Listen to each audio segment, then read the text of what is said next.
Hello mga boss, para sa mga naka-ADB dyan na 175, kung magtanggal kayo ng fairings, itong unang nyong tanggalin, itong maliit na cover dito. Isang bolt lang yan boss, ukitin nyo lang ng flat screw, dandahan.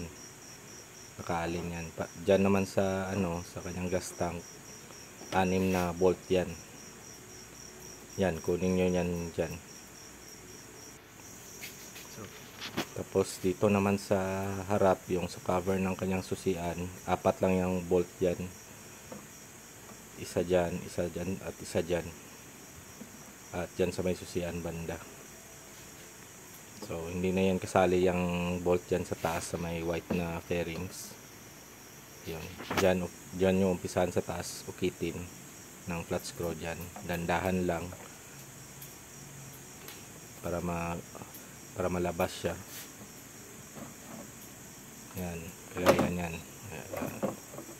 Medyo mahirap lang yan abutin kasi may parang hindi siya sakto sa kanyang tapos yan, tanggalin nyo lang ng USB nya yung socket para mahugot nyo yan. Ayun boss, sa loob nya napakalaking space.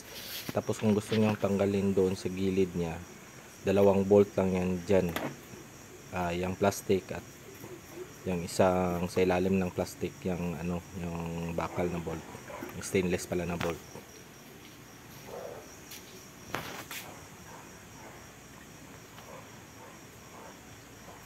Yan, naka-plastic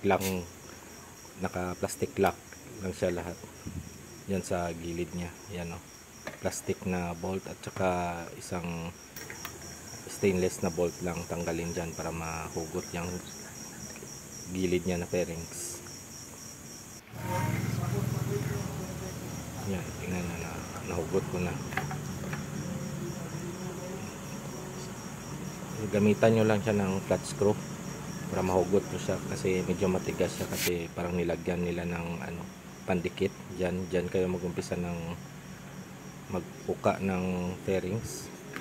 Dandahanin nyo lang, flat screw lang gamitin nyo para bilis siyang matanggal, kasi parang may nilagay sila na silicone sa kanyang lock. Yan yung itim na yan, parang silicone siya. Yan.